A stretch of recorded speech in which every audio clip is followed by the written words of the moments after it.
Hey everyone, and welcome to today's Explainer. We've got a truly fascinating story to unpack today. We're looking at the meteoric rise, the sudden, quiet disappearance, and the absolute triumphant return of Keisha Grey.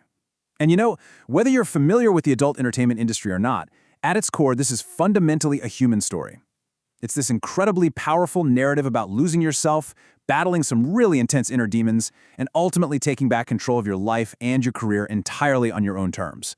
Let's dive in. So right off the bat, you have to ask yourself, why did one of the industry's most recognizable, heavily in-demand stars just walk away from it all, right at the absolute height of her career? When she first left the spotlight, I think a lot of people just assumed it was a standard career break, taking some time off. But as we'll see by looking at our sources today, her hiatus wasn't just a vacation. It was, quite literally, a fight for her life and her identity. All right, let's start at the beginning. Section 1. The Rise of Keisha Grey. So picture this. It's 2013, and Keisha enters the industry at just 19 years old. By her own admission, she jumped in for the sheer adventure of it. And wow, look at how fast she climbed that ladder. Within just a few years, she racked up hundreds of scene credits for practically every major production company out there. We really see her hit peak mainstream recognition around 2016, but then things shifted. The pandemic hits in 2020, causing a severe slowdown in her work. By 2022, she steps away entirely for a deep hiatus, which eventually leads us to her triumphant return in 2024. And we really need to emphasize that her success during that initial run was absolutely massive. We aren't just talking about a working performer here, we are talking about unmatched accolades. She was named a Twisties Treat of the Month, a Vixen Angel, a Playboy All-Star. She was even profiled in CNBC's mainstream documentary, The Dirty Dozen, Porn's Biggest Stars. Plus, she took home back-to-back AVN Awards for Best Group Sex Scene in 2016 and 2017. With her trademark gap-toothed grin and raw sensuality, she built this massive reputation as a starlet who is down for the absolute most adventurous scenes. She was literally at the top of the mountain. But then, things took a turn. Section 2. The Darkest Days. Now, this is where the story shifts from a career retrospective to a deeply personal, lived experience. Keisha Grey specifically told AVN that she wants to be an open book about this period. She said, and I quote, "I was very unhappy, so I was self-medicating, and I wanted to get clean and sober, so that's why I took a step back and went home to Florida." She realized that to survive, she had to completely detach from the environment she was in. She had to focus entirely on taking care of herself. And, the struggles really compounded off camera. She goes on to explain, quote, "I ended up getting into a really abusive relationship and basically just was not respecting myself or treating myself how I wanted to. That only drove me deeper into addiction." So the absolutely crucial point here is that this wasn't simply career burnout.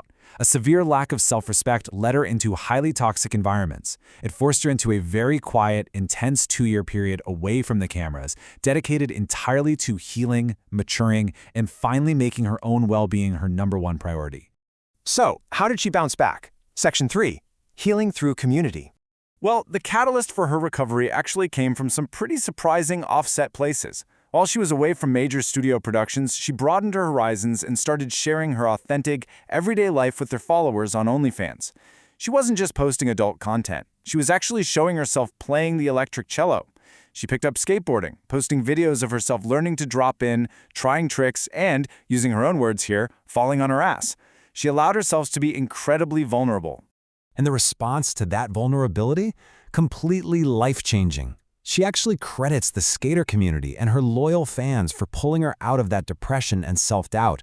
She said, quote, "My fans, honestly, they kind of saved my life. Like, they're the ones that encouraged me to do the best for myself and get out of the relationship."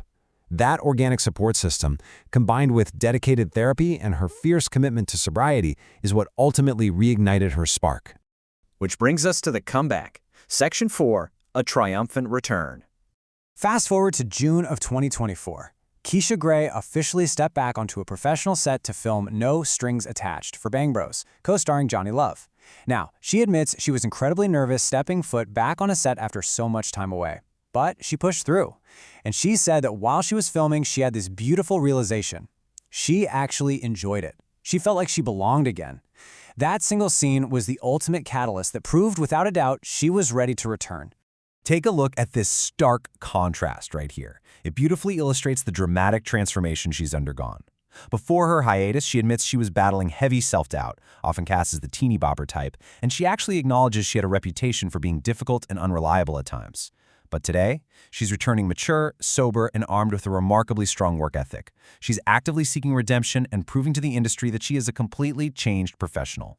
And she is fully owning this physical and mental evolution. She says, quote, "I definitely want to get back into the more hardcore stuff that I was doing. I have a lot of tattoos now. I look more mature. I look like a woman now." She's explicitly stated that she genuinely enjoys the intense, adventurous scenes she used to do, and now she's returning to those genres, not as a lost teenager, but as a grounded, empowered woman who knows exactly what she wants. So where does she go from here? Section 5. Looking to the future. Keisha has laid out this incredibly clear and ambitious roadmap for herself. Right now, she's self-booking her scenes so she doesn't feel overwhelmed, though she does plan to find an agency eventually. She's hitting the road for live appearances and travel. But what I find honestly most inspiring is her desire to step behind the camera. She wants to start producing and directing for other creators' OnlyFans pages. As a self-described artist, she wants to use her years of experience to help others create content that they can be truly proud of. That is a real game changer. It really all comes full circle with this powerful reflection from her. Speaking on her future plans to travel and work with new people, she said, "That's why I joined the industry in the first place, because I wanted to experience new things in a safe place." It highlights her core need for autonomy, for thrilling adventure, but most importantly, for safety. A safety she had to fight incredibly hard to get back for herself. Which leaves us with this final, thought-provoking question to consider. As Keisha Gray redefines her career entirely on her own terms, sober, mature, and creatively empowered, how will her triumphant return reshape the way we view the human stories behind the adult industry? Her journey reminds us that behind every screen is a real person navigating profound challenges, capable of incredible resilience, healing, and reinvention. So what should you take away from all this? Never underestimate the power of prioritizing yourself. Thank you so much for joining me on this explainer today. I really hope this leaves you thinking deeply about the complex human elements behind the content we consume. Keep learning, and I'll see you next time.